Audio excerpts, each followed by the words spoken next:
posso nem dizer que eu tive muito mais nãos do que sims. O maior grupo de samba de todos os tempos me gravou. Eu chamo toda a minha família, até a velha vizinha, que sempre traz uma amiga.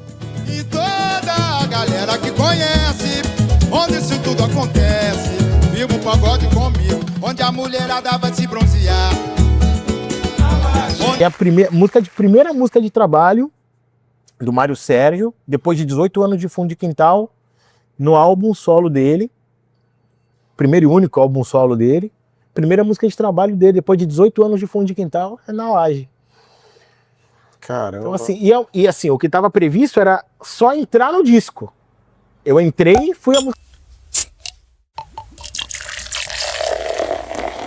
E o nosso convidado de hoje é cantor, compositor de obras lindíssimas, tanto na sua voz como de artistas consagrados. Como é que você tá, meu irmão? Tudo bem, Ederson? Tudo bom, cara? Que prazer ter você. Prazer meu, Wagner. Tá aqui para falar um pouco do meu trabalho, né? Boteco da Elite, né? E pra gente celebrar juntos, né? Uma história de vida, de música, de samba e de devoção mesmo, né? Sim. De devoção. Acima de tudo. Essa coisa dessa missão de ser compositor, de ser um artista de samba. Então é sempre uma oportunidade feliz poder falar do meu trabalho. Obrigado pela oportunidade. Pô, imagina, eu que agradeço. Desde quando nós fizemos um contato e você acabou aceitando, para nós é uma honra, viu? Porque a gente que conhece um pouco do seu trabalho, a gente sabe que você nos representa. Ah, que bom, que bom. Bom, você me chamou prontamente, né? Sim. Acenei no sentido da gente poder estar juntos aqui, bater um papo. Pô, que legal, cara. E parabéns pela tua iniciativa, por dar oportunidade para colegas da música, né? Para falarem um pouco, porque é sempre importante que a gente possa trazer para o público que está na audiência e posteriormente documentado no canal, para quem tiver curiosidade procurar saber um pouco mais sobre o trabalho da gente. É isso aí, essa é a nossa intenção. E vamos lá, Ederson, a gente sempre costuma pedir para os nossos convidados fazer uma pequena viagem ao tempo, né? Certo. E eu tenho certeza que muita gente que está aqui também gostaria de saber, né? Como é que começou esse teu contato com o samba? Como é que você já começou a sentir que, cara, é por esse caminho que eu quero prosseguir? Então, cara, esse ano tô completando, nós estamos em 2025, né? Eu tô completando 29 anos no samba, debruçado assim, fazendo samba, vivendo samba. Comecei aos 14 anos de idade, então já tô entregando a idade aí, tô um jovem senhor de 43. Oh, beleza. E, bom, especialmente naquele momento, o grande ímpeto, assim, todo o movimento que acontecia de mídia, né, de comunicação para minha geração, era aquele movimento do pagode 90, dos grupos que estavam surgindo, né, que era uma turma que até hoje é reverenciada, lembrada, cantada, tocada. Então, comigo não foi diferente, né? Sim. Mas, antes disso, já ali num outro momento, numa infância mais remota, eu tive contato com um repertório bem eclético, que também passava pelo samba, através dos álbuns, dos LPs que os meus pais tinham, né, em casa. A gente tinha uma discoteca relativamente legal, recheada de títulos como Beatles, Roberto Carlos, Caramba. sei lá, Carlos Santana, Bee Gees, e aí Paulinho da Viola, Martinho da Vila, o Grupo Fundo de Quintal, Alcione. Então era realmente um ambiente que tinha muita música boa, acima de tudo. E também a minha geração, eu posso dizer que ela também foi favorecida, porque naquela década dos anos 80, que eu sou de 82, né? Sim. Houve todo um trabalho, todo um cuidado da indústria fonográfica em atender o público infantil com música boa. Então tinha os grupos infantis que gravavam seus álbuns, né? Sim. E isso gerou um movimento da gente, desde o primeiro momento, tá ouvindo músicas de qualidade, assim, né? Então, a minha casa foi muito assim, de ouvir de tudo, mas de tudo na prateleira mais alta, sabe? Sim. Onde você fosse, você tava buscando coisas dentro de uma prateleira alta de música. E o primeiro samba que eu aprendi de fato, que eu tenho lembrança, pelo menos, foi um samba do Adoniran Barbosa, que é o Tiro ao Álvaro. Lindíssima. Uma gravação da Elis Regina, com o próprio Adoniran. Foi tema de novela, eu aprendi através da novela. Ah, é? Ela era trilha de novela e tal. E através da trilha de novela eu ouvi a canção, eu aprendi. E é uma canção que até hoje, né, faz parte diretamente, né, da minha iniciação, do meu contato com essa coisa. Pelo menos essa é a primeira grande lembrança que eu tenho. Sei. Eu me lembro que alguns anos depois teve uma outra novela com uma música do Neguinho da Beija-Flor. E aí eu me lembro que nessa ocasião eu cheguei a pedir pro meu pai o LP da novela, da trilha da novela, porque eu queria um samba que estava contido na novela e que automaticamente estava na trilha, né? Sei. E aí meu pai teve uma sagacidade, uma parada muito legal, que ele pediu para eu anotar qual era o nome do samba e quem cantava, para ele procurar na loja de disco. E era uma canção gravada pelo Neguinho da Beija-Flor, inclusive o autor é o Neguinho da Beija-Flor.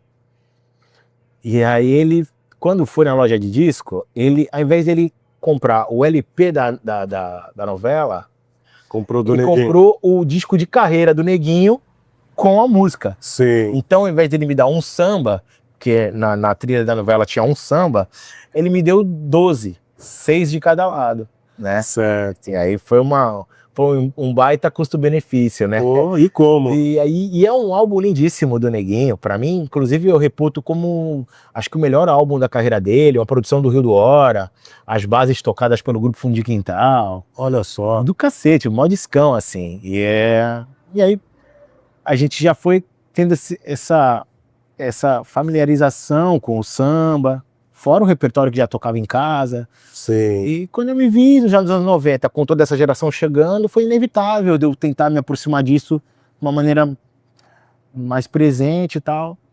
Eu sou autodidata, aprendi a tocar pandeiro sozinho, né?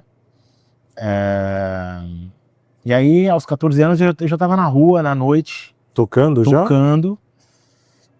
O primeiro artista que eu trabalhei foi o Dom Benê, falecido Dom Benê. Sei. Trabalhei pouco tempo. Sim. Mas foi uma experiência muito legal. Cara, 14 anos? 14 anos de idade.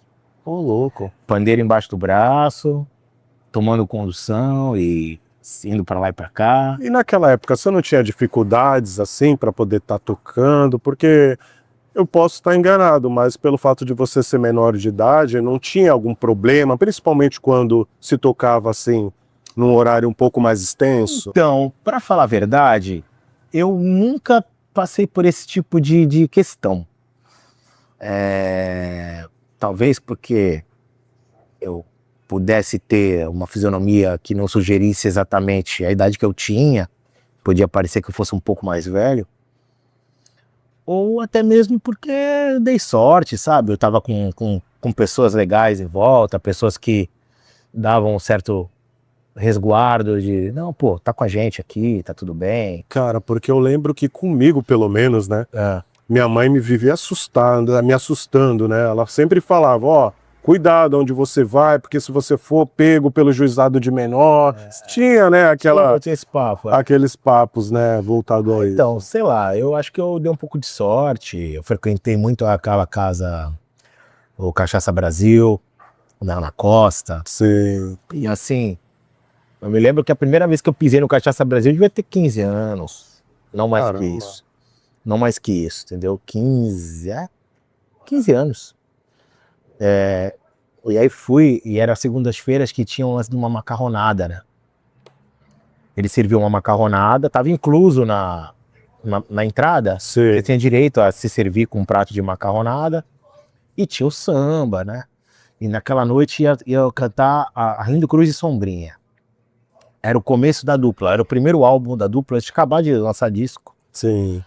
E talvez o primeiro, ou um dos primeiros shows dele, da dupla, como dupla mesmo, né? Depois da carreira no fundo e tudo mais. E aí eu fui, e aí tava anunciado digamos que tava anunciado 19 horas, 19, alguma coisa assim, uma segunda-feira, devia ser por aí. Sim. E aí eu cheguei, assim, no horário 19 e tal, porque tá marcado 19 é 19. E obviamente que eu cheguei não tinha ninguém, né? Sim. Só estavam os garçons e tal, a equipe que ia trabalhar, a segurança. Mas a casa tinha acabado. Abriu a casa, eu pisei, eu entrei, né? E aí os caras estavam até comendo, ainda a equipe, sabe? Sei, pra iniciar. Jantando, comendo a própria macarronada, né? Sim. E aí um garçom me viu entrar e tal, aí olhou um pra cara do outro, assim, tipo assim, e aí, chegou um cliente, né? A gente não tô nem terminando de comer aqui, mas vou ter que ir lá atender. O cara largou o prato e foi, boa noite, tudo bem? Você vai querer alguma coisa? Aí eu falei, acho que talvez eu tenha pedido um Guaraná e tal. E eu ia com um pouco de dinheiro, né? Eu não trabalhava, aquele dinheirinho que o pai dava uma mixariazinha pra ir ali e tal. E aí... um Guaraná, vai. Aí o cara, beleza, tudo bem. E você vai querer a macarronada? E aí eu não sabia que estava incluso, eu só fui focado no samba. A informação que eu tinha é que ia ter Arlindo Cruz e Sombrinha. E aí não, porque eu achei que eu tinha que pagar, e eu já não tinha uma reserva, assim, eu ia beber 2 Guaranazinhos ali e ia ficar ali de boa, entendeu? Sim. Aí o cara, pô, não quer mesmo e tal, não sei o quê. Eu falei, não. Aí não comi o macarrão, que achei que tinha que pagar, e aí fiquei a noite inteirinha, até ter o Arlindo Cruz e Sombrinha e tal. Foi até cansativo, porque cheguei no primeiro horário e obviamente Provavelmente eles cansaram no últimos. foi o último horário e tal. Mas foi uma experiência maravilhosa, ver os caras de perto. Eu não sei se você chegou a conhecer essa casa, Cachaça Brasil. Eu conheci, eu não aí- lembro Aí vagamente. segundas-feiras, ali eles faziam uma roda de samba no meio da casa, assim. E então, ver Arlindo Cruz e Sombrinha ali de perto, sabe? A tocada deles e tal, o jeito deles de fazer samba. A primeira vez Foi que bem eu vi o marcante. Que Loucura tocando foi no Cachaça Brasil. Foi de segunda-feira, inclusive, só que não tinha macarronada. Não tinha. Não tinha. Ou talvez você tenha chegado tarde. Porque a macarronada era servida no primeiro horário. Quem chegava mais cedo jantava, aí depois já... Porque nessa época eu trabalhava em São Vicente, né? Então a gente era meio que tudo corrido, né? Pô, vai ter o Que Loucura e tal, vamos garantir ingresso? Vamos. Aí chegava em casa aquele negócio de tomar um banho rápido e já correr trecho, né? Mas caramba, que legal. Enfim, tô fazendo uma volta longa para falar que realmente, de um jeito ou de outro, desde a primeira infância ali, desde os 6 anos de idade, através de uma trilha de novela, o samba já me despertou alguma coisa diferente, especial, né? Que legal. Nos anos 90 foi inevitável, fui pra rua, toquei com o Dom Benê. Quando eu vi já tava em grupo, quando eu vi as coisas aconteceram muito naturalmente, né? Eu tinha muita sagacidade, muita vontade de aprender, muita vontade de evoluir. Sempre fui um cara muito focado e sério no que eu fazia, mesmo sendo garoto, sabe? Eu nunca tive esse perfil de estar ali pela brincadeira de estar. Era uma coisa de ter um prazer a mais, sabe? Para além da confraternização dos amigos, que obviamente que existia, Sim, porque senão também não faria sentido. com certeza. Mas estava para além disso, né? Tanto é que muitos colegas daquela época, a maioria, acabou não continuando, né? Na música, porque para eles era realmente a diversão de garoto. Sim. E para mim virou a minha missão de vida, né? E a partir daí, assim, você começou a tocar e já no início dessa tua jornada, você já começou a compor também ou isso veio ao longo de todo esse processo? Não. A composição, ela já chegou... Comecei aos 14, né? Tocando. A composição chegou pelos 17 para 18 anos. Por aí. Entendi. Caramba. Pelos 17 para 18 anos. A composição foi chegando. Eu tive um esboço, talvez ali aos 16 e tal. Porque que acontece? Na escola, na época do ginásio e tal, tinha uma professora, eu acho que ela nem tá mais viva, professora Eunice, de português. Ela teve um momento lá que o conteúdo que ela passou nos ensinava sobre as rimas, né? A questão de poesias e autores brasileiros, sonetos e tarará. E aí, depois ela apresentar todo esse conteúdo, ela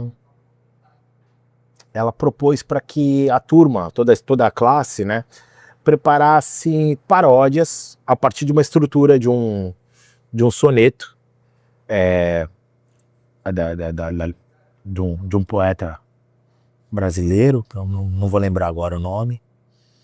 E aí foi aquilo, né? Cada um foi se virando, a primeira experiência com essa coisa da rima, da primeira linha,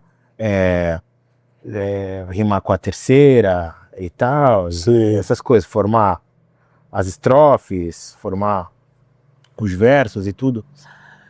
E eu fiz, né, essa primeira paródia e eu fui muito bem, né?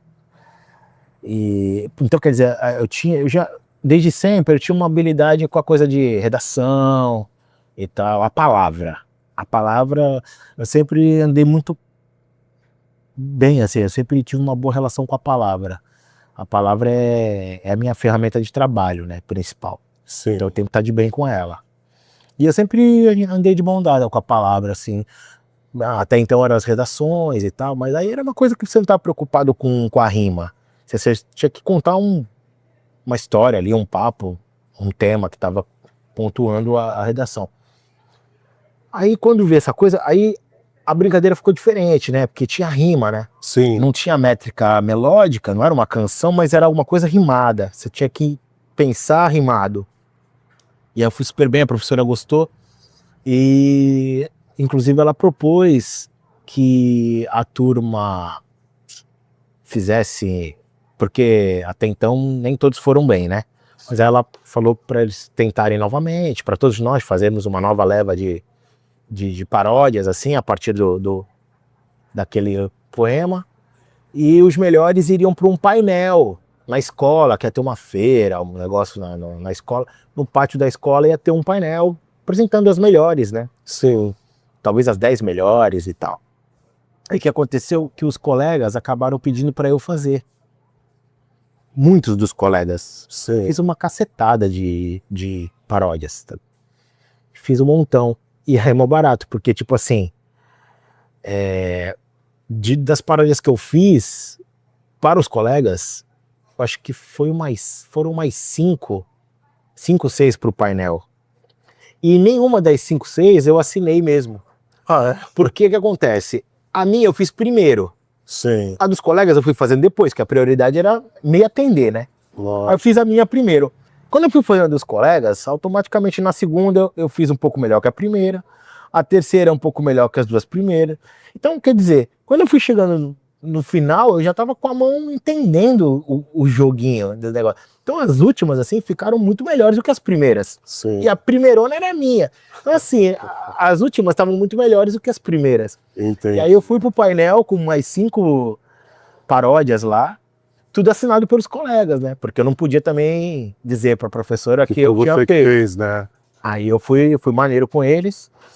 E aí a minha recompensa foi comer uns lanches de graça, né? Aqui na cantina, o pessoal sempre, não, pô, quer beber um negócio? Quer um guaraná? Quer um salgado e tal? Porque os caras sabiam que eles estavam, de uma certa maneira, ali me devendo essa, né? Uhum. Mas foi um barato. Então eu gostei dessa brincadeira da rima, de escrever rimando e tal. E o compor, assim, com melodia, realmente, lá pelos 17 para 18.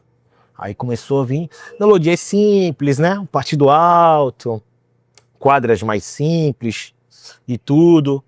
E aos poucos a evolução, o processo, né? Parceiros que foram se aproximando de mim, me dando oportunidade, né? Gente importante que ajudou a me forjar. Sempre uma troca legal, né? Sim. Porque eu sempre, no começo, era muito mais letrista. do que propriamente melodista. Aí com o tempo o meu lado melodista também eclodiu de uma maneira muito legal. E hoje eu me sinto bem confortável na melodia e na letra. Eu até tenho essa dúvida, né? Na verdade não é nenhuma dúvida, é uma curiosidade, né? Porque Certo. eu sei que tem compositores que trabalham numa linha, outros trabalham em outra, mas assim, no teu caso, você quando está fazendo a composição, você já imagina a melodia ao mesmo tempo ou você escreve uma letra e depois que você vai pensar na melodia? Olha, pode acontecer de várias maneiras, né? Eu já peguei melodias para letrar, já peguei letras para pôr melodia, mas o padrão é que letra e melodia venham juntas. A frase, ela vem cantada, não falada. Ela já vem com melodia. Ah, sim. Eu já digo a frase com a melodia junto, entendeu? Frase a frase. A melodia vai encaixando com a letra, com tudo, frase a frase. Normalmente é o meu processo de compor. Com o meu parceiro mais constante, especialmente, que é o Matheus Vasconcelos. Inclusive eu faço aqui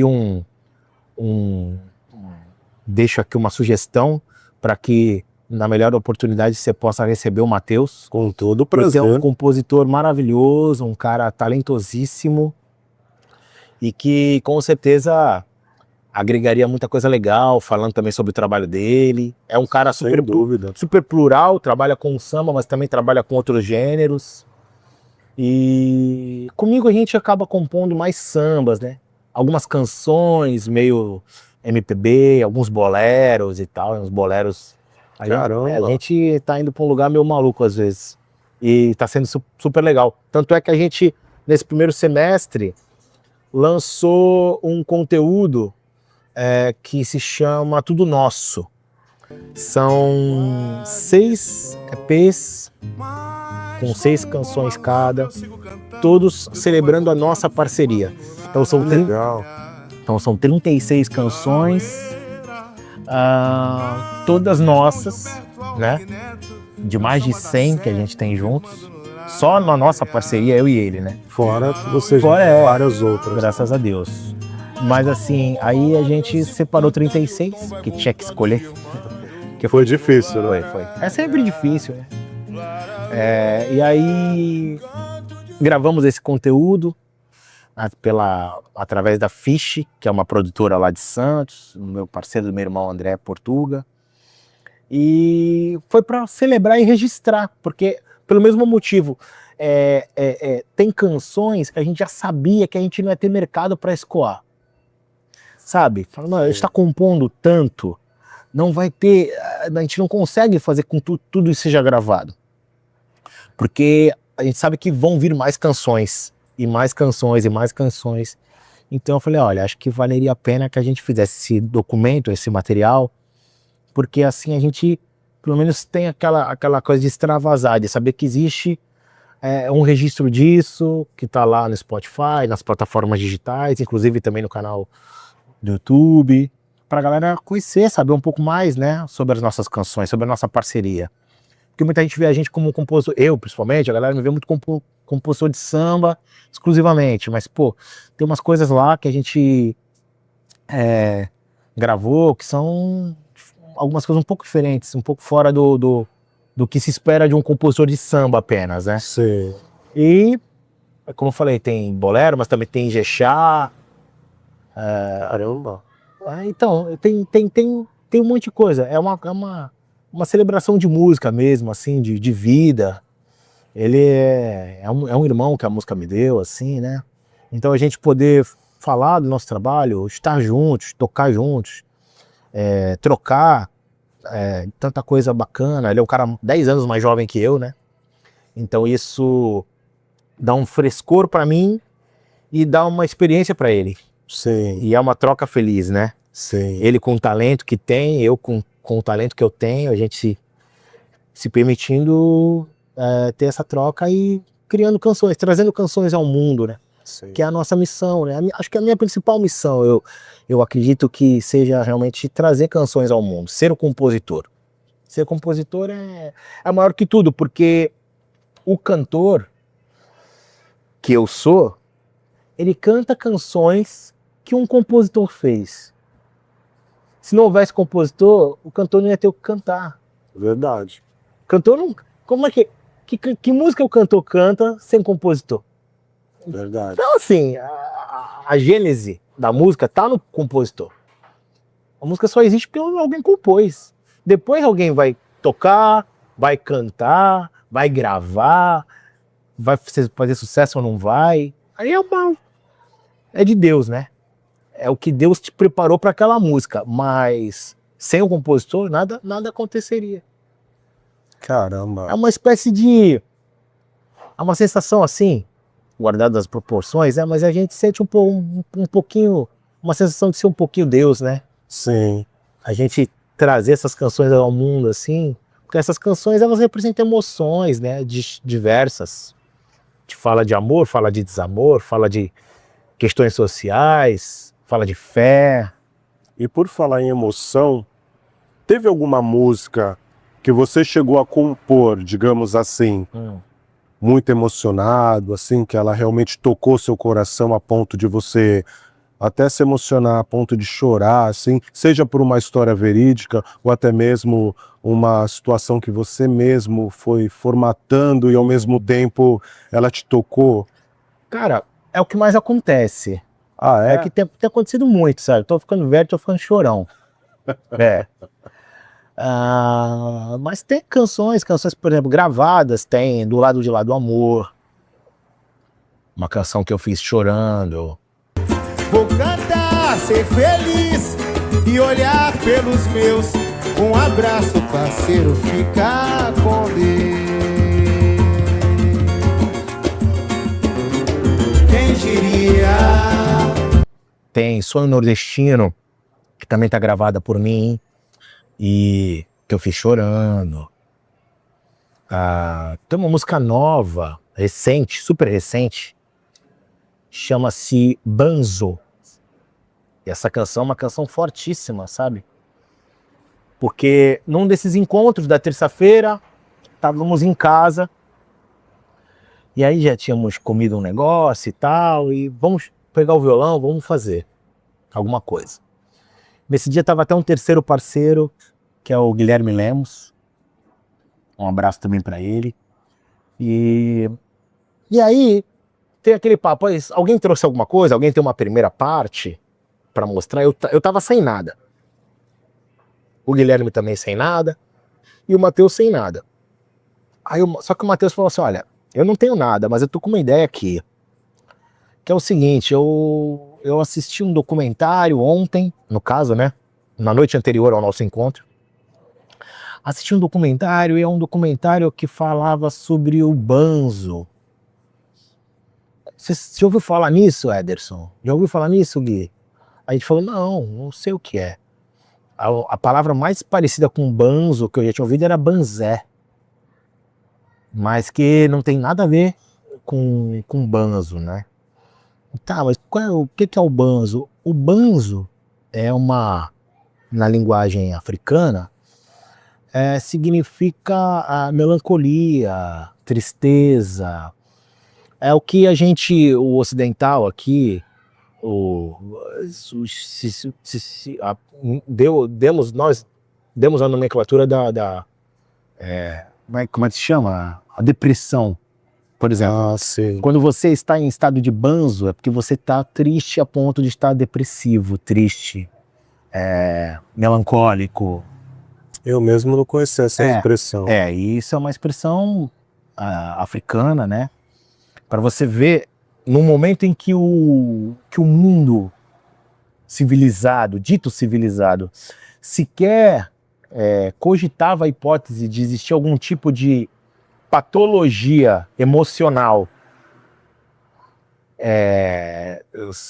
que tivesse alguma relação com a tristeza, se isso veio a ser estudado e trazido pela ciência muito depois, que é a depressão e tudo mais, os povos africanos tinham está muito à frente do tempo, né? Tinha essa nomenclatura sobre o banzo e tal. E, em resumo, para não me estender tanto, o documentário que ele assistiu falava sobre um negro escravizado na época do Brasil, né, com a escravatura vigente ali, né, acontecendo, e que ele era semi-alfabetizado, e ele estava em estado de banzo, e ele não suportou, e ele se matou. O documentário trata disso, trata sobre essa carta que ele deixou. E aí, ele fala, né, porque o que acontece? Ele acabou se suicidando, acabou tirando a própria vida, ele não resistiu. O estado dele de banzo levou ele a esse ponto. E aí ele foi me explicando isso, e foi ficando pesada a conversa, porque é um papo meio brabo, né? Sim. Super brabo. Aí ele acabou tirando a própria vida. Ele era de Salvador, ele estava em Salvador, né? E acabou tirando a própria vida tomando Solimões. Só que eu nem sabia o que significava, porque eu só conheço o rio Solimões, né? Sim. Mas Solimões é um veneno que é colocado na ponta das flechas e lanças para matar os inimigos, entendeu? As tribos no Brasil e tal, e indígenas, e tinha esse Solimões, uma espécie de um veneno que eles preparavam para colocar na ponta das lanças. Isso não era nem usado para caça, porque senão envenenava a carne. Era para inimigos mesmo. E aí ele tomou isso com um caco de vidro. Meu Deus. E aí ele relata isso na carta. Pô, um papo brabo, nem sei se rolava de falar disso aqui, mas acho que é para falar sobre o compor, né? Sim, Passando de compor. Lógico. E o compositor, ele tem essa coisa de falar de várias camadas, né? A música, ela tem lugares diversos pra gente falar. Inclusive os lugares de tristeza, os lugares de você saber pontuar e colocar a visão que a gente tem hoje, né? Anos depois e tal. E ele falou sobre tudo isso, e falou, pô, acho que a gente tinha que falar disso. Falei, cara, papo brabo do caramba, né? Mas, sei lá, a gente pode tentar. Não sei se a gente vai conseguir, porque é pesado e tal.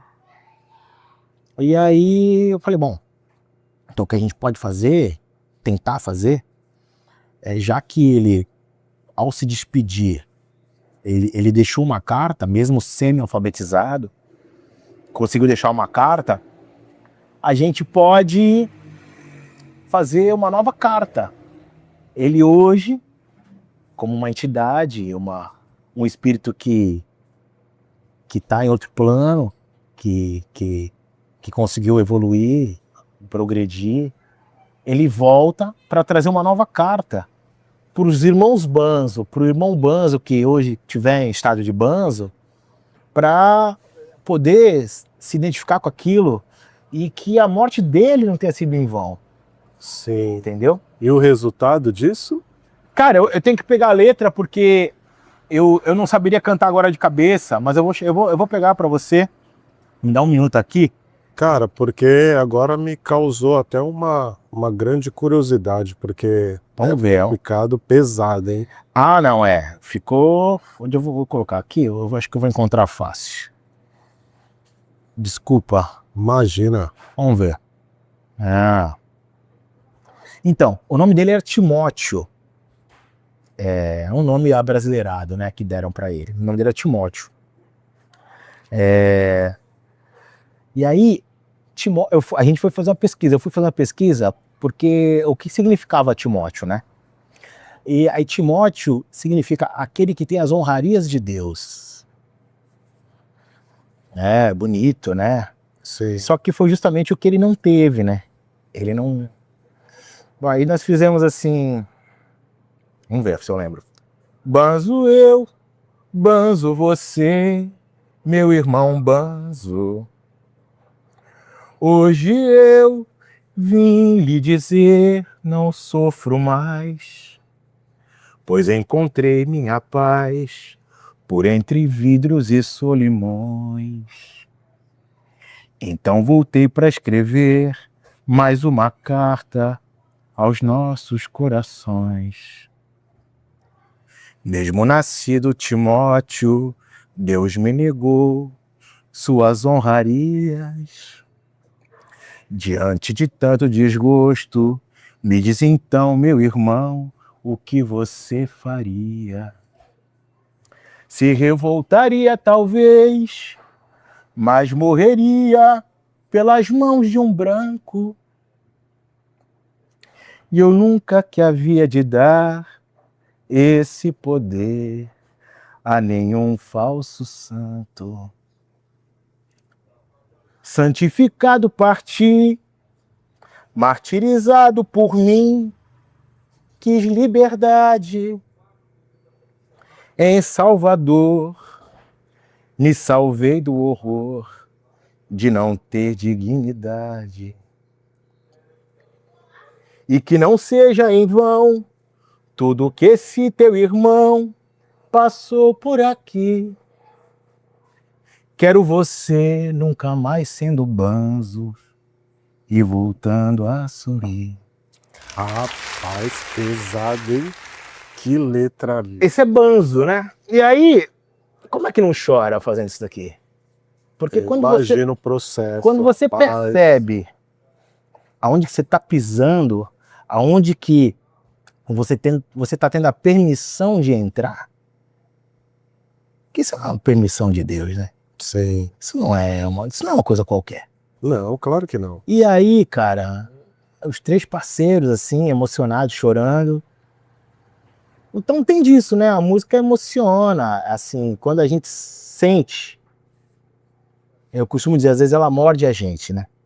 Ela vem pra visitar a gente, né? E aí tem vezes que quando a gente menos tá desatento, assim, ela vem e morde. Aí quando ela morde, tem que deixar ela morder, tem que deixar ela vir, tem que deixar extravasar mesmo, porque é um cumprimento de uma missão mesmo, sabe? Esse é o sentimento que eu tenho. Então, assim, eu sou muito feliz com essa coisa do compor. Compor, pra mim, é o grande barato do negócio, é a coisa que me liga com a... Sabe? Parece que eu me sinto o elo de ligação, né? Entre a materialidade da canção terminada ali, cantada, com a inspiração, porque a inspiração, eu trabalho com o intangível, eu trabalho com o que não dá para pegar. Trabalho com a emoção. Sim. É só isso que eu tenho para trabalhar.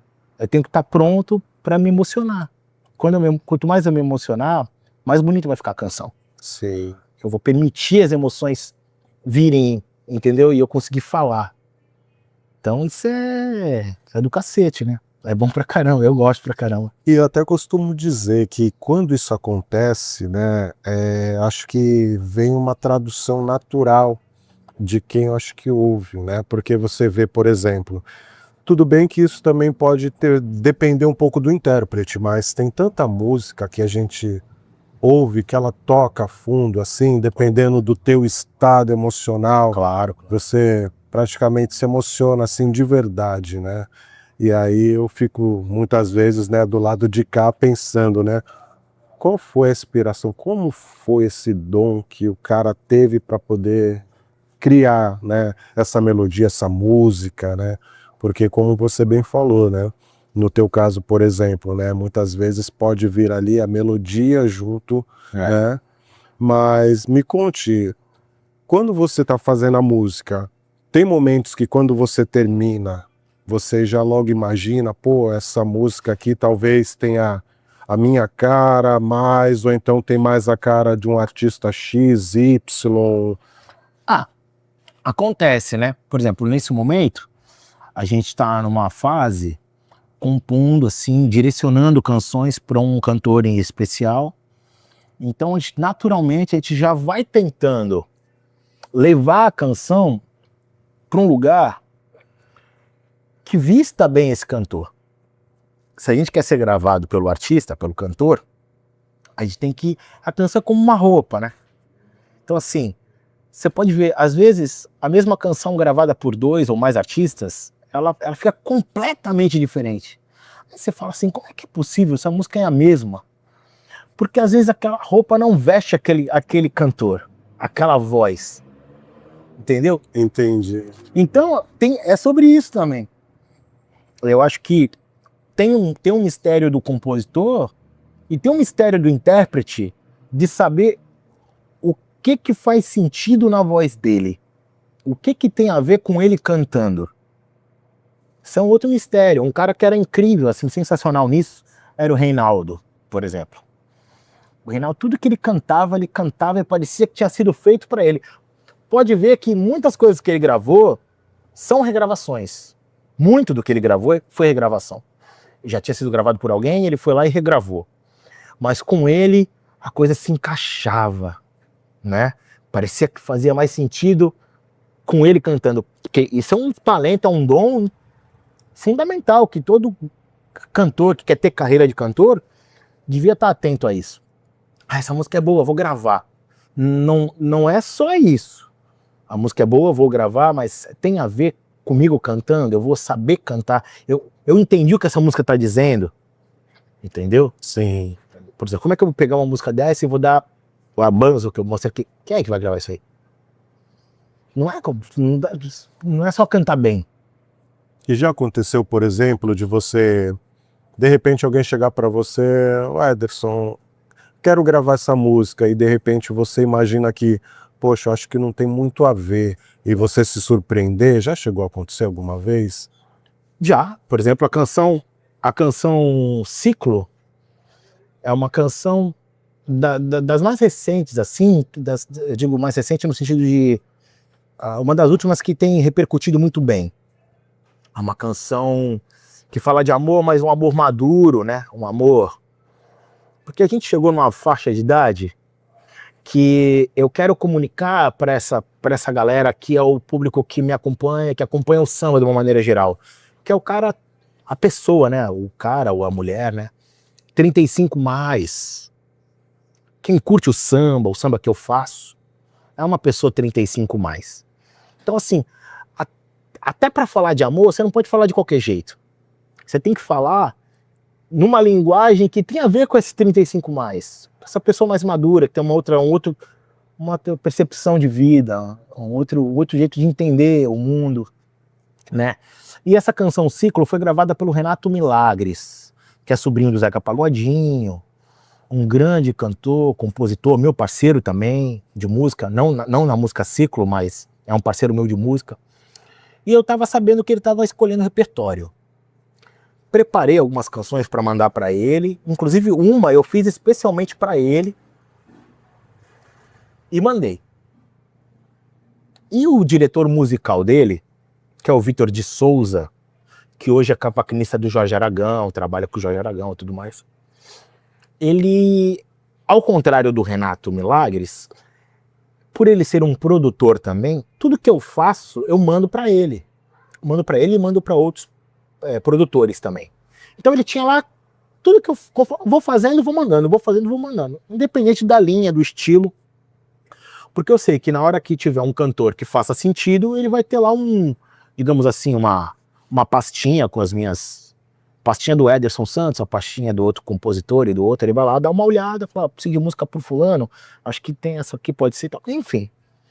E aí foi ele que foi lá buscar nas músicas que eu já tinha mandado pra ele, e ele foi e pensou a música Ciclo, que era uma música que eu sequer tinha cogitado a hipótese do Milagres gravar, mas não por não achá-lo competente para tanto. Eu só não tinha imaginado a música na voz dele, assim. Ah, vai gravar Ciclo, vai gravar Ciclo. Eu falei, ah, legal, bacana. Mas assim, achei que ia ficar maneiro, mas vamos ouvir, vamos ver como é que vai ser e tal. Sei lá, ainda não tava na minha cabeça a coisa tão ali entendida como vai encaixar. E ele interpretou lindamente, ele entendeu perfeitamente a canção, deu uma vida para a canção de um jeito especialíssimo, o arranjo maravilhoso do Vitor, e ele na interpretação, no vocal, assim, entregou tudo.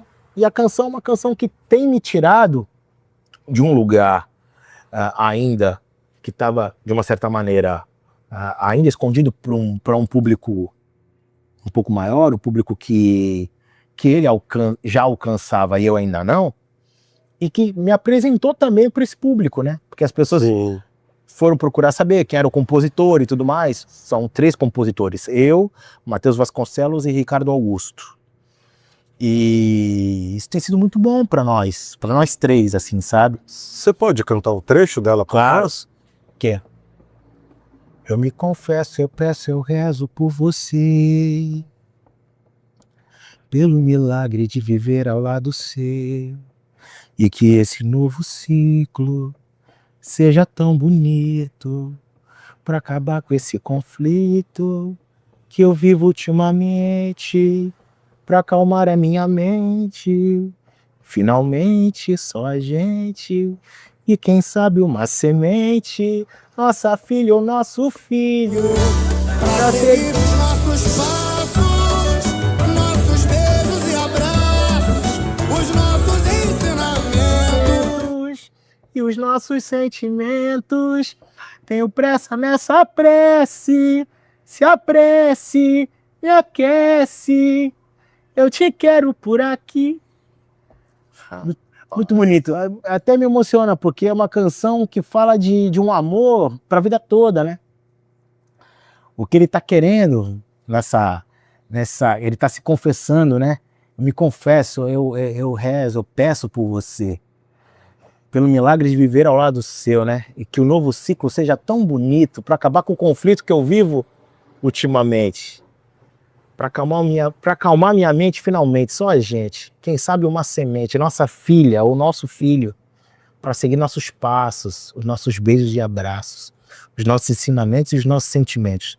Tenho pressa nessa prece, se a prece me aquece, eu te quero por ela. Cara, que lindo, cara. Entendeu? Então é uma súplica de amor, né? Sim. O cara tá dizendo assim, pô, te quero muito e fica comigo. Vamos viver uma vida pra valer. Vamos ter um filho, uma filha ou um filho. Vamos ensinar os nossos valores pra ele. Cara, que show. Não é? Então, assim, é bem maneiro. Eu tenho estado muito confortável nesse momento da minha vida como compositor e tal, e em comunicar isso, assim, comunicar um papo adulto. Seja do banzo, que é uma outra brabeira, outro papo, mas assim, um papo de amor, mas vamos falar de um papo de amor de adulto. Papo de amor, com outra onda e tal.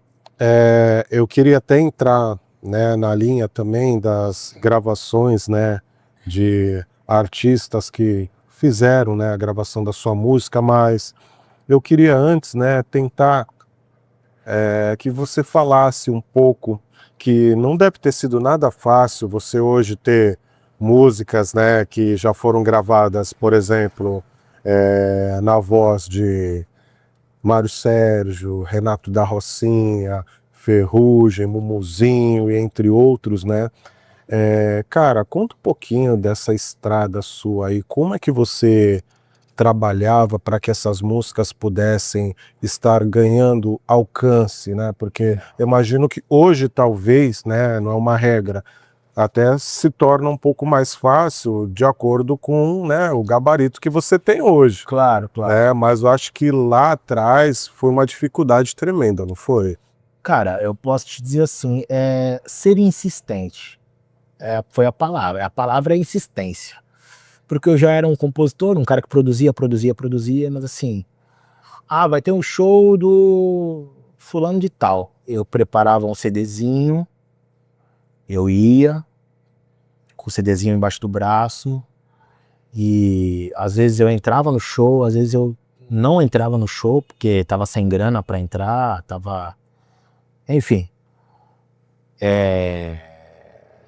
Mas tentava conversar com a equipe de segurança, explicar, olha, eu sou um compositor, eu tô com um CDzinho aqui, eu preciso entregar isso aqui na mão do artista ou da produção do artista. Deixava lá o CDzinho com telefone de contato, entendeu? Eu fiz muito isso, eu fiz muito. E assim, não preciso nem dizer que eu tive muito mais nãos do que sims, né? Mas aí eu me lembro, por exemplo, quando o Fundo de Quintal me gravou, que aí foi o grande, como é que eu posso dizer assim? Divisor de águas, ou não? Não sei se a palavra é divisor de águas, mas foi uma...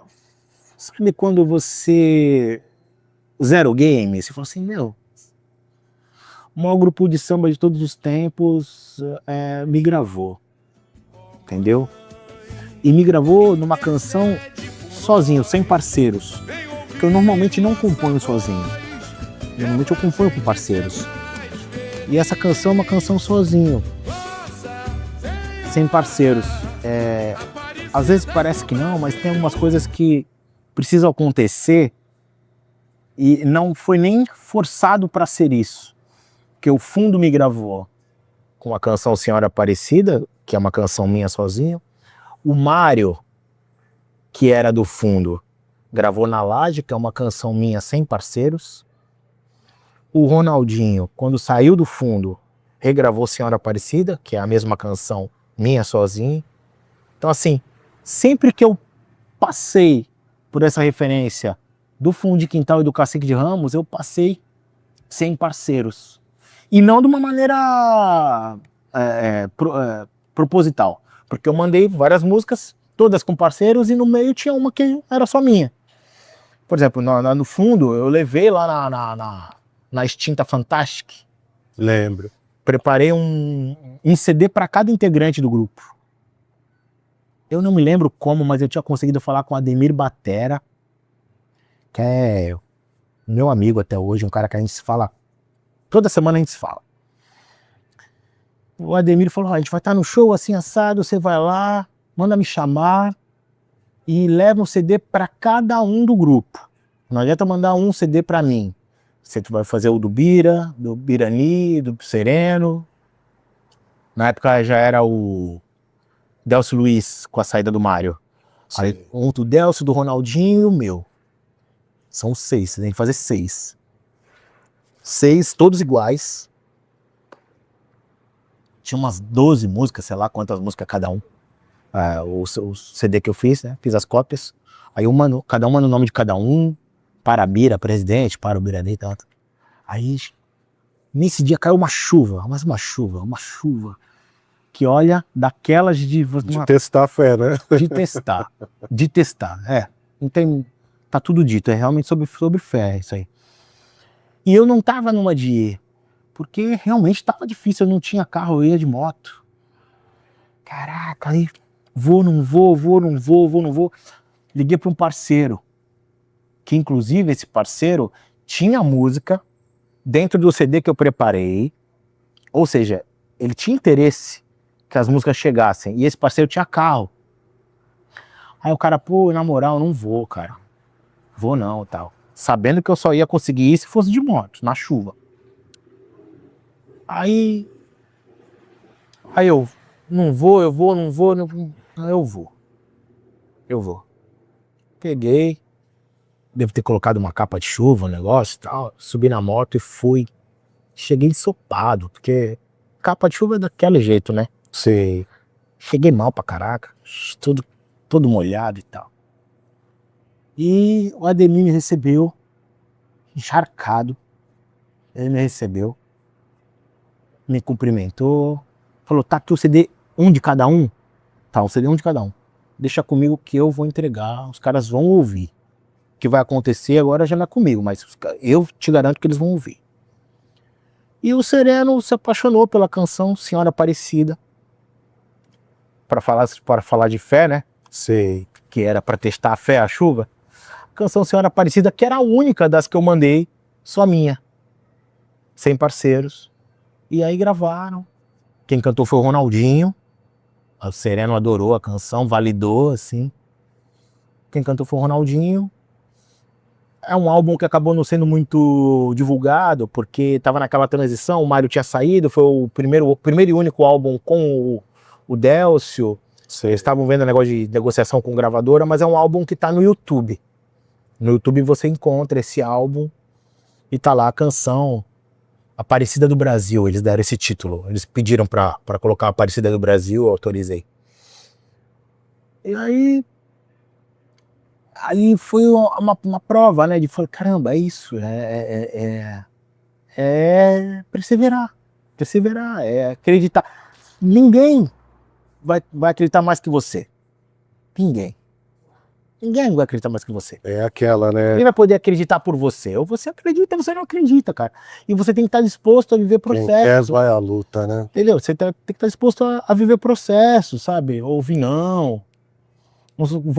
Já voltei para casa com o CD embaixo do braço, não ter conseguido entregar, as pessoas não terem me autorizado, as pessoas não me conheciam e não deixavam eu acessar. Aconteceu de tudo, né? Mas é aquela coisa, independente de não perder não deixar de perseverar. Isso eu nunca fiz. E aí, pô, de repente o Fundo gravou. Aí de repente o Mário criou uma promoção com a rádio de São Paulo, Transcontinental. Eu mandei 3 canções, só que foi assim, um parceiro meu que tava morando no Rio me ligou. Ederson, você tá sabendo do Mário, vai gravar um disco? Eu falei, não, tô sabendo não. Pois é, ele tá com uma promoção na Rádio Transcontinental de São Paulo e ele tá um chamamento para novos compositores mandarem músicas e tal, ele quer gravar um novo compositor, uma coisa assim e tal. Aí eu falei para ele, pô, na boa, meu pai, tu acha mesmo que essa música, isso aí não é só lobby? Ele tá fazendo lobby porque ele saiu do Fundo, ele precisa do lobby, é importante. Ele pegou a rádio mais importante do samba de São Paulo para fazer esse lobby. Você tá me ligando para falar dele para mim. Ele tá fazendo certinho a lição de casa.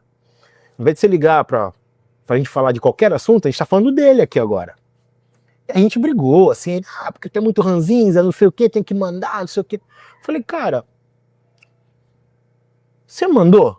Aí ele, mandei. Quantas você mandou? Falei, mandei 12 músicas. Pô, legal. Das 12, quantas são comigo? Aí ele, as 12. Eu falei, então pronto, pô, tem 12 minhas lá, junto com você. Aí ele, não, mas não interessa, a tua energia é tua energia, a minha energia é minha energia. Você tem que mandar também, não sei o quê. Aí eu falei, cara, brigamos daqui, dali, discutimos, brigamos assim, né? Discussão de amigo e tal. Sei. Aí eu falei, pô, sabe de uma coisa? Eu vou mandar por você, pra você parar de me encher o saco. Eu separei 3 músicas, das 3, 2 eram com parceiros e uma terceira era sozinho, que foi o Na Laje que o Mário gravou. Então assim, chegaram 15 músicas minhas lá, 12 porque esse parceiro mandou, mais 3. Das 15, só uma era sozinho e foi a música que entrou. E se você puder cantar um pouquinho da Laje, porque ela é linda demais. Vou confessar pra vocês que sempre no fim do mês eu também gosto de comemorar. Como é pequeno o quintal, eu chamo meu pessoal e faço a festa em outro lugar. Ui, a gente sempre gosta de se reunir, cantar, bater um papo, se descontrair. Eu chamo toda a minha família, até a velha vizinha, que sempre traz uma amiga. E toda a galera que conhece, onde isso tudo acontece, viva o pagode comigo, onde a mulherada vai se bronzear, onde se coloca o churrasco pra assar. Na Laje, onde é que se torce pelo futebol. Na Laje, onde é que se curte um domingo de sol. Ah, na Laje, onde é que se faz um pagode legal. Yeah. Na Laje, do mestre Candeia ao grupo Fundo de Quintal. Na Laje, onde é que se canta um samba de amor. Na Laje, onde é que se mostra que é compositora. Ai, na Laje. Cara, que show, que show. Barato. E a primeira música de trabalho do Mário Sérgio, depois de 18 anos de Fundo de Quintal, no álbum solo dele, primeiro e único álbum solo dele, primeira música de trabalho dele, depois de 18 anos de Fundo de Quintal, é Na Laje. Caramba. Então, assim, e assim, o que estava previsto era só entrar no disco. Eu entrei e fui a música de trabalho. Cara, e aí falando assim de composições, né? Lógico que eu também quero que você fale um pouquinho desse processo, cara. Eu ouvi uma música sua, gravada junto com o Ferrugem. Cara, na moral, cara, que música linda. Ela, eu sinto assim um linguajar contemporâneo nela, né? Ela tem um papo da rua, né? É um papo da rua. E essa música tem um lance engraçado nela, porque é a segunda canção da minha parceria com o Matheus Vasconcelos. O Matheus foi músico da minha banda, trabalhamos juntos durante um bom tempo. E ele já estava começando a mostrar umas músicas pra mim e tal. Eu via que ele tinha talento pra caramba, mas ainda estava um pouco verde, tinha algumas coisas que poderiam ser melhoradas, assim, sabe, lapidadas, né? Aí marquei um dia pra ele ir em casa. Falei, cara, vem em casa, tal dia, assim, assado. Talvez tenha sido mesmo numa terça-feira. Acho que já começou numa terça. Leva o violão e vamos compor. E aí eu lembro que ele chegou super ressabiado, né? Super naquela de, caramba, tô vindo aqui com violão, como assim, vamos compor? Aí eu falei, senta aí. A gente foi pra minha laje, na época eu morava numa casa, né? A gente foi pra laje, onde foi meu samba na laje e tudo mais. Aí eu falei, senta aí. Aí, com o violão no colo, assim, né? Eu falei, ó, deixa eu te explicar uma parada.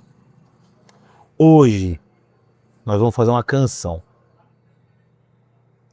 Essa canção vai ser muito legal mesmo. Agora, legal mesmo é a que a gente vai fazer semana que vem. Eu já profetizei assim, na hora. E foi justamente o que aconteceu. Fizemos uma canção muito legal, no primeiro encontro da gente. Inclusive essa canção foi gravada, chegou a ser gravada. E na semana seguinte, no segundo encontro, fizemos Na Moral. Que aí foi a gravação com Ferrugem, tudo mais. Cara, que música linda.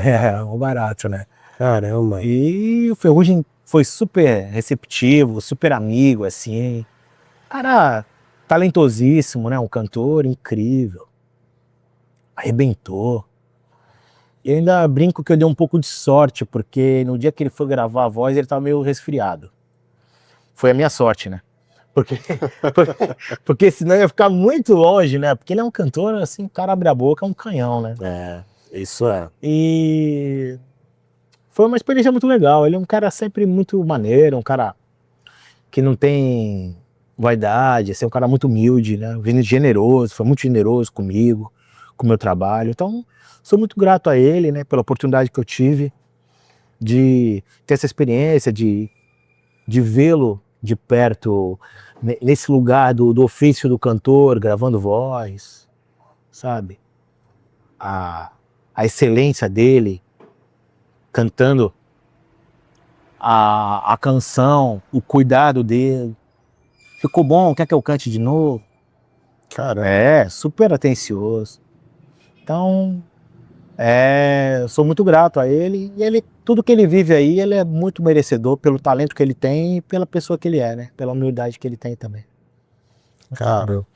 E falando assim, né, das suas composições, eu sei que você também tem Renato da Rocinha, Pericão também, que já gravou, Pagode Puro, né? Pericão gravou duas, né? Gravou Pagode Puro no álbum Pagode do Pericão 2. E gravou também O Que Falta Pra Gente Formar no álbum Lilás. Esse álbum, inclusive, foi indicado ao Grammy Latino no ano dele lá, que eu não lembro, faz uns 3 anos atrás, talvez, por aí. Foi indicado ao Grammy Latino, que pra mim já foi uma baita vitória, né? Ter uma canção dentro de um álbum indicado ao Grammy Latino. Cara, É sinal que a gente tá no caminho certo, né? Assim, sem dúvida. É sinal que a gente tá realmente no lugar da excelência e tudo mais. E o mais bacana são 2 regravações. O Que Falta Pra Gente Formar tá no meu primeiro álbum, Meu Samba Vai Te Conquistar. E Pagode Puro tá no meu DVD, no meu primeiro DVD, Pagode Puro, tem o título de Pagode Puro. Então, são 2 regravações e 2 partidos, 2 sambas de partido alto. 2 sambas de palma de mão, assim, de roda de samba. Que também não deixa de ser uma quebra de paradigma, porque todo mundo, quando pensa no Pericão, automaticamente, por mais que ele já tenha cantado sambas pra frente e tal, mas automaticamente pensa mais no lado romântico do Pericão, né? Sim. Naquela coisa das canções românticas, no vozeirão, no rei da voz, cantando ali as canções de amor e tudo mais. Então, acho que foi uma quebra de paradigma, assim, muito bacana, de ser um artista de Santos, né, da Baixada Santista, que não é exatamente do eixo Rio-São Paulo, que normalmente é o eixo que passeia pelos álbuns dele, sendo gravado por um artista que é o Pericão, que é um artista gigante, talentosíssimo, de um legado maravilhoso, de uma história que a gente não tem nem o que falar, né? Só reverenciar, né? E com a coisa do Partido Alto, samba de palma de mão, sabe? Samba de roda de samba, que é a minha gênese, é de onde eu venho, da palma de mão, do Partido Alto, do samba. Então, é uma alegria, né? Ver que a gente conseguiu quebrar esses paradigmas assim de um jeito legal. Ele, toda vez que está na Baixada, me recebe, a gente se fala, sempre muito receptivo comigo, um cara que também eu sou grato, né, pela oportunidade que me deu. A canção Pagode Puro, uma canção que rodou o Brasil inteiro, porque ele colocou a canção no show, sempre fez questão de falar do meu nome, de anunciar quem era o compositor, né, de tentar ensinar o público ali na hora, pra galera aprender a música. Então, por tudo isso eu sou muito grato, né, ao Pericão, e que venham mais oportunidades. Eu tô louco pra que chegue logo a terceira canção e eu possa pedir música no Fantástico, né? É isso. E essa conexão com o Renato da Rocinha, né? Ederson Santos, Rio de Janeiro. O Renato é um irmão que o samba me deu. Um desses caras que eu chamo de irmão mesmo, porque ele é um cara que a gente se conhece há algum tempo. Eu conheci o Renato logo quando eu lancei o meu primeiro CD, Meu Samba Vai Te Conquistar, porque eu estava num processo de divulgação no Rio.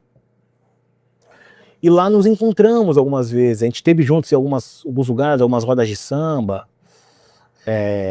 Tivemos uma certa troca naquele primeiro momento. Passou, depois eu vim fazer o lançamento desse CD aqui na Baixada, em Santos. E foi o lançamento do meu primeiro CD com os convidados, o Grupo Fundo de Quintal, o Salgadinho e também o Renato da Rocinha. Eu não me lembro se tinha um quarto convidado, mas acho que eram os 3. Renato veio, cantou. Então assim, a gente tem uma ligação desde ali, sabe? Sei. O Renato veio, cantou. Aí ainda nem era o Renato do Castelo e tal. E aí a nossa amizade foi se aproximando cada vez mais. Eu cheguei a recebê-lo, a convidá-lo em rodas de samba que eu protagonizei aqui na Baixada, o convidando, o contratando para estar comigo, né? E ele veio prontamente. Um momento que ele estava buscando ainda uma visibilidade maior e a gente estava se ajudando no que a gente podia. E ele veio, fez a entrega dele, sempre com muita energia, com muita garra, com muita potência, né? Sempre foi o DNA dele, né, no palco, aquela entrega com energia, com garra. Aí gravamos um single que é Humildemente. Humildemente a gente mostra a nossa cara, humildemente a gente canta esse refrão. Simbora, Ederson. Humildemente. Esse single, no momento que a gente gravou esse single, ele já tinha acabado de gravar, mas ainda não tinha lançado o DVD, que tem a música Castelo de um Quarto Só e tudo mais. Sim. E aí eu cheguei a ouvir em primeira mão, na época, no estúdio, a música Castelo de um Quarto Só. E aí eu me lembro de ter dito assim, esse samba é o samba do ano. Eu falei, quando eu vi logo de cara que eu ouvi, eu falei, essa música aqui, esse samba é o samba do ano. E eu errei, né? Porque na verdade esse samba não foi o samba do ano, ele foi o samba da década. Sim. eu acho, pessoalmente, que ele é o samba da década. É um samba que tem uma representatividade muito grande, porque ele é a prova cabal que a nossa geração é capaz. Sim. Porque é um samba de um compositor da nova geração, da nossa geração de samba, é cantado por um intérprete dessa nossa geração de samba, produzido e dirigido por um produtor musical dessa geração de samba, entendeu? É feito 100% pela nossa geração. A gente mostrou com esse álbum dele, especialmente com essa canção, a potência que a nossa geração tem. E isso ajuda, porque faz com que o mercado comece a ter um olhar, passou a ter um olhar diferente pra gente. Acho que essa canção virou uma chave no mercado para que os contratantes, e a indústria de uma maneira geral, o próprio público, tenha cada vez mais conexão com a nossa geração.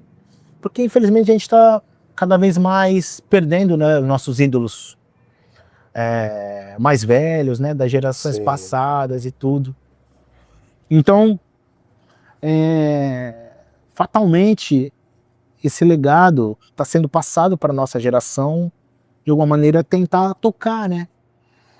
E claro que o cenário musical hoje é outro, a indústria funciona de outro jeito, o artista independente tem sido cada vez mais independente, mas cada um com a sua potência no seu lugar, na sua praça, buscando outras oportunidades, cada um vai sustentando essa coisa de continuar fazendo samba com excelência, com respeito, com dignidade, né, com verdade.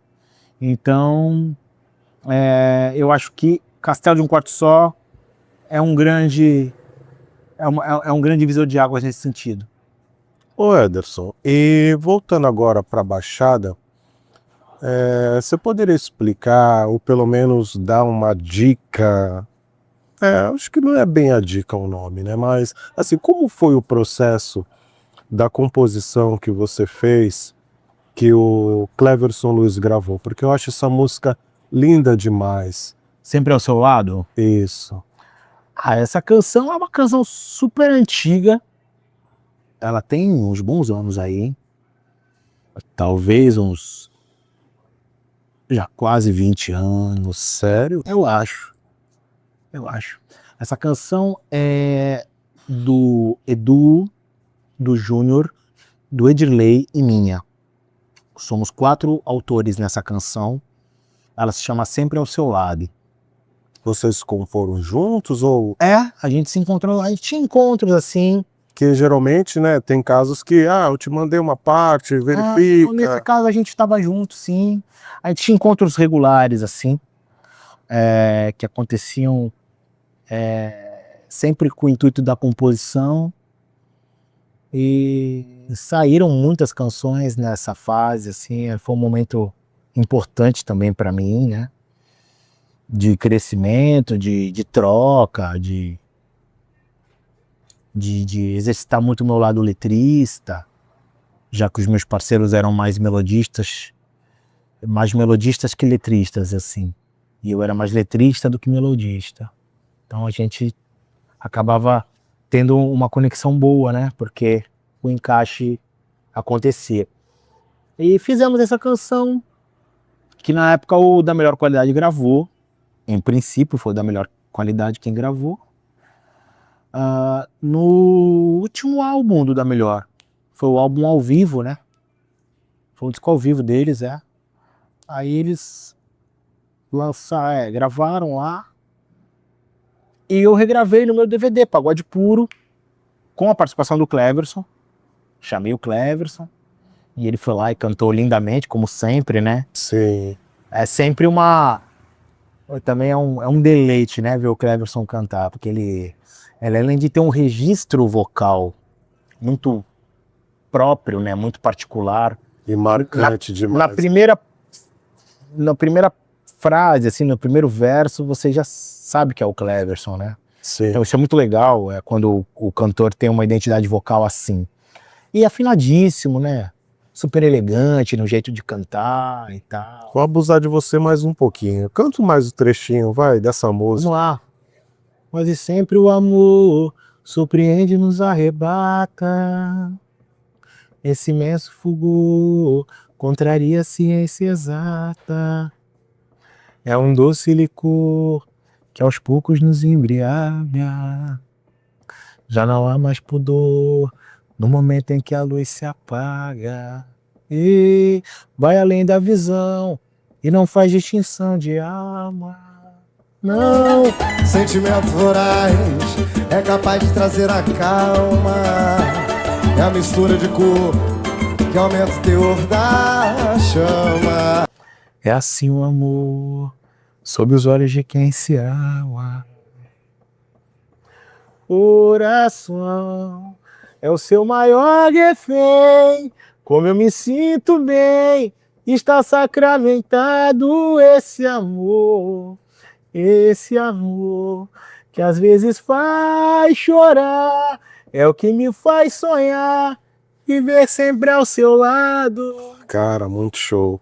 Ederson, infelizmente, né, nosso tempo tá chegando ao fim, mas eu queria que você comentasse para nós quais são os seus projetos atuais, né? Você tem muitos álbuns maravilhosos também. Se você quiser também dar uma pincelada para a galera que quer de repente até cavucar um pouquinho mais nas suas obras, né? Eu vou deixar o convite aqui na câmera, vou deixar o convite para você que chegou até aqui, agradecer, né? Espero ter sido um papo agradável. E se você ainda não me segue, que possa me seguir na minha rede social principal, que é o Instagram, @EdersonSantos. @EdersonSantos, esse Santos é com TH. E vai ser um prazer que você acesse a minha rede, que você possa conhecer um pouco mais sobre o meu trabalho. Além disso, tem todos os meus álbuns, né? Estão nas minhas plataformas, nas plataformas digitais, assim, né? Spotify, iMusic, Deezer e por aí vai. Também no meu canal do YouTube. Bom, sobre os trabalhos, os álbuns, a gente tem, talvez até esqueça de algum, mas a gente tem O Meu Samba Vai Te Conquistar, que é o primeiro álbum, o primeiro DVD Pagode Puro, depois vieram os singles, Humildemente, com Renata Rocinha, Olhando Pra Frente, com Reinaldo, Na Moral, com Ferrugem. Que mais, meu Deus do céu? Aí tem Quase Bossa. Quase Bossa, a trilogia Quase Bossa. Tem Ederson Santos no Boteco. Tem Ederson Santos na Laje. Que mais? Tem Ederson Santos ao vivo no Sesc. E muita coisa boa. tem esse último trabalho, que é já uma celebração da minha parceria com o Matheus, que é o Tudo Nosso. Então tá tudo no meu canal do YouTube também. Se puder, vai lá, me segue. E a gente tá sempre procurando trazer conteúdos novos. Tem coisas novas por vir, muito em breve. E muito obrigado a vocês, né, pela oportunidade. Contem sempre comigo. Parabéns mais uma vez pelo espaço, né? Trazer gente da música para falar de música, para dar um papo legal sobre essa coisa bacana que é a música, e por mais espaço como esse, né? Cara, nós que agradecemos, para nós é uma honra ter você aqui, tá? Como eu já te falei, inclusive em off ali, cara, obrigado por representar tão bem a nossa querida Baixada. É um orgulho para nós receber você aqui. Muito obrigado, meu irmão. É isso. Obrigado, tá? Obrigado eu. Valeu. Valeu, gente. Até a próxima.